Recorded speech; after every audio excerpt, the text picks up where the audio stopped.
Kita membaca dalam buku, Kerinduan Segala Zaman.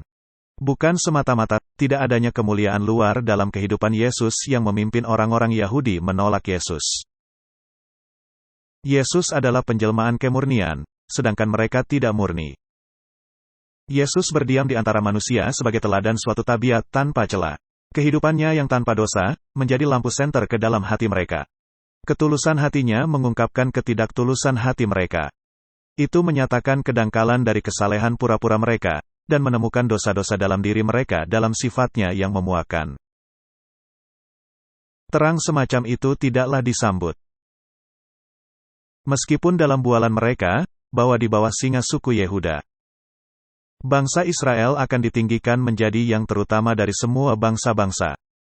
Mereka lebih bisa menerima kekecewaan dari pengharapan ambisius mereka dengan lebih baik, dibandingkan menerima tempelakan Kristus akan dosa-dosa mereka, dan teguran yang mereka rasakan dari kehadiran Kristus yang murni.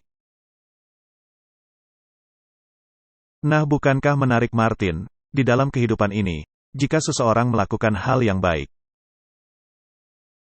mereka menyebutnya dengan kasar sebagai orang alim.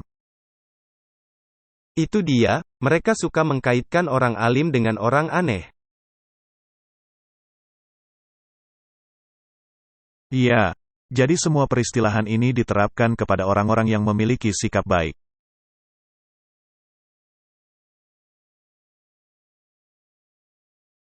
Dalam suatu kesempatan ketika orang berkumpul bersama-sama, khususnya orang-orang muda, tekanan teman sebaya. Tidak memandang dengan ramah kepada orang yang tidak mau turut serta dalam kegiatan berdosa. Itu benar, bisa terjadi di sekolah, perguruan tinggi, atau di mana saja. Ketika seseorang berusaha melakukan hal yang baik, maka Anda akan ditandai. Ya, nah hal yang menarik, ketika Anda melihat ke belakang dan berkata, saya berharap tidak melakukan hal itu, tetapi kita senantiasa melakukannya. Jadi kita juga sama-sama bersalah. Mungkin kita lebih buruk dari mereka. Ya tentunya. Nah, bisa saja kita berkata, wah, bangsa Israel itu berlaku jahat. Nyatanya, kita sekarang lebih buruk. Jadi Martin, ketika kita melihat pendahuluan dari kitab Wahyu pasal 5. Ketika gulungan surat dibukakan, dan meterai dibukakan, dan Anda melihat ke dalamnya untuk mengetahui apa yang terjadi, maka itu akan memberikan keseluruhan aliran pertentangan besar. Dan ada hal-hal tertentu, yang Anda mesti pahami, jika Anda ingin membongkar misteri akan hal yang sedang terjadi di bumi ini. Dan untuk menjawab pertanyaan, di mana Allah dalam semua kejadian ini? Dan Wahyu 5 menceritakan bahwa Yesus terlibat dari permulaannya hingga disembelih, agar bisa layak membuka gulungan surat-surat itu. Ini begitu indah, sama seperti hal yang sudah kita sebutkan, Allah itu bukan Tuhan yang acuh tak acuh. Bukan, kita mesti menyajikan khotbah mengenai Tuhan yang tidak acuh tak acuh. Jadi tidaklah mengejutkan bagi saya bahwa dua kitab dianjurkan oleh Yesus, bagi kita agar bisa melihat sepintas mengenai apa pertentangan besar ini. Dan kitab yang pertama, tentunya kitab Daniel.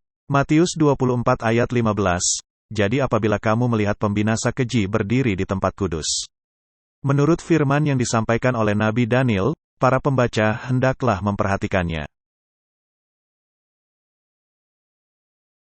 Itu memberitahu Anda, bahwa Yesus menganjurkan kita guna membaca dan mempelajari kitab Daniel.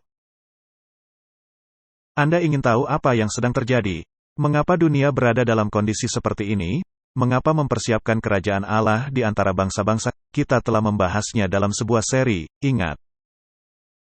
Maka pelajarilah kitab Daniel. Anda tahu apa yang terjadi jika Anda tidak mempelajari kitab Daniel? Maka Anda akan seperti orang-orang muda yang selalu mengucilkan.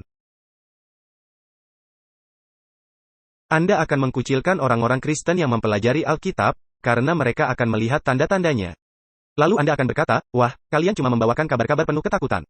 Dan bukan hanya melihat tanda-tandanya saja, Anda mesti mengizinkan Allah mengubahkan Anda. Ya, karena ketika Anda melihat tanda-tandanya, Anda mesti juga siap. Bagaimana cara Anda bersiap? Anda mesti meminta Allah mengubahkan diri Anda. Tentu saja. Nah, kitab apa lagi yang lainnya Martin? Kitab Wahyu. Benar, ini dia, Wahyu 1 ayat 3. Wahyu 1 ayat 3, berbahagialah ia yang membacakan dan mereka yang mendengarkan kata-kata nubuat ini.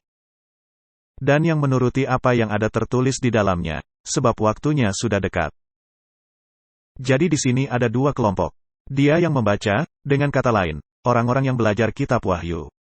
Mulai mendapat hal sepintas akan apa yang sedang terjadi, dan yang ingin membagikannya. Kemudian kelompok kedua, ialah orang-orang yang mendengar perkataan nubuatan ini dari orang lain. Dan kemudian mulai mematuhinya. Dan menuruti hal yang tertulis di dalam kitab ini. Apa yang mesti Anda turuti? Kita mesti mengetahuinya, hal apa yang mesti kita turuti. Dan hal apa yang mesti kita pahami, untuk kita turuti. Dan di mana Anda bisa mendapatkan jawabannya. Jadi kitab Daniel mesti menjadi kunci, dan kitab Wahyu mesti menjadi pengungkapan dari kunci. Benar. Baiklah. Nah, di sini ada kutipan menarik lainnya. Ketika kitab Daniel dan kitab Wahyu dipahami lebih baik, para umat percaya akan memiliki suatu pengalaman kerohanian yang sama sekali berbeda. Apakah Anda memperhatikan hal itu?